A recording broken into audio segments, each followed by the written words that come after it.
out there are staying safe as well. Good. So what's the latest happening? So we've sent a stay-in-place message to anybody to the west of Braidwood towards Talagander Forest. Yeah. The fire has started coming about the forest extremely hard, extremely fast. There's a whole bunch of spot fires up in Little Bombay and Bombay itself. So we're telling people it's not safe to be in a car trying to leave. Right. If you're in those areas, you're better off staying in your house. What area was that again?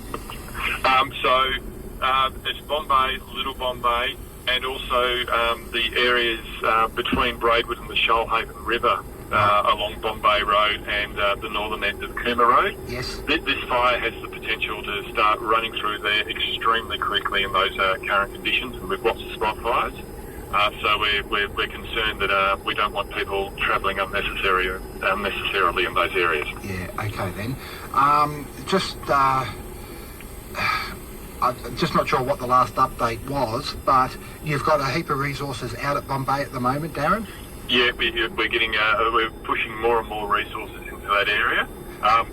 We're still continuing to get the erratic fire behaviour. We're getting spot fires that are coming out, which under the current conditions we would expect to be running eastwards, and they're turning around and running westwards. So we're getting all sorts of strange things happening, but it's the flukes of the wind can change just as easily. Yes. So we need everybody in those areas to be aware that this fire is quite large, it is out of control, it is uncontrollable at this point in time, and you need to be preparing for it. Right, okay. Just, we've been talking about people getting out. What about animals? Do we have any provisions in place for stock and animals and things? Yep, sorry about that, Gordon. Right. We have got the showgrounds up at Braidwood has been set up so that people can take stock there if they need to get it out of the area in the path of the fire. Right, okay. I've also just had notification from the Services Club that they're offering their facilities as an evacuation place if need be. So anyone that does, is on their way out and has nowhere to go, they can certainly come to the Braidwood Services Club. The National Theatre is also being opened up. And the National Theatre, that's right, okay. Are there any other things like that we need to make mention of, Darren? Look, probably the big thing for residents in Braidwood, this fire does have the potential to reach the outskirts of Braidwood.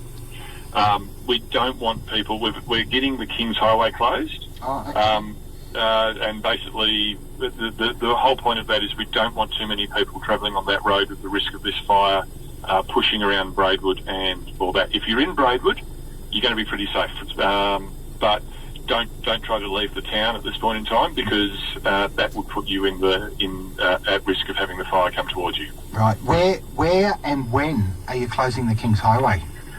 So it's been closed at Mayfield Road and also down at North Angra. Oh, yeah. That is, I believe the police are putting that in place as we speak. Right, okay.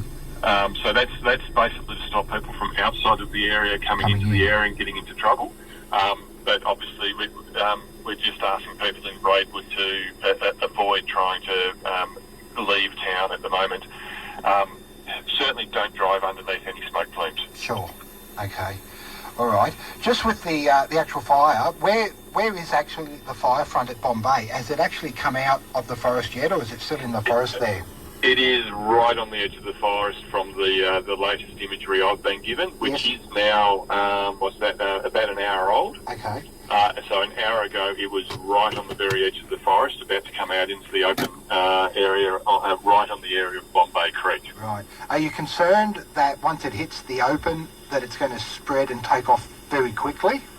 It is absolutely a risk. We all know how dry the grasses are out there. Yes. If the fire takes hold in the grass, and in the grassland, we can actually fight it. We can actually get trucks on there and try to stop the fire.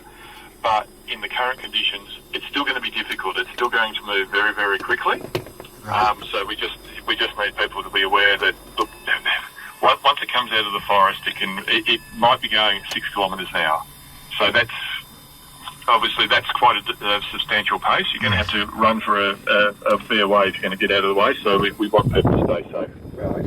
Is the weather making any problems for you out there? I see the winds are sort of fairly steady and gusting at 28, 20 kilometres an hour. Is that causing more problems out there?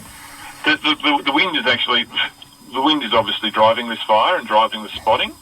But that said, it's not hugely bad winds, but we're still getting quite substantial fire behaviour. Yeah. A lot of this is just down to how bone dry our countryside is at the moment. So the wind, the wind, the weather, and the ongoing drought are just causing us dramas with this fire. Okay, all right. Well, I think there's a lot of important information in that, and we'll start, passing that on shortly. But I guess the main thing that's going to impact a lot of people is the closure of the King's Highway. That's certainly going to impact, a lot of people, but for safety, we understand that.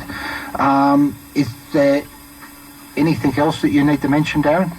Look, I'll just put it out there again. Keep paying attention to what you guys are putting out on the radio and the Fires Near Me app and the RFS website, just to keep informed of what's happening. Yep. And look, if the smoke's blowing over you, you're in the path of the fire, so sure. You need to act based on that. Okay, then. Darren, I just wanted to ask you too, for those people that actually live in Braidwood but work in Canberra, are they going to be able to get back home tonight? Look, we would expect that conditions will ease as we go into the evening. That said, we're still expecting fire dangers still in the very high range up until beyond 7 p.m. tonight.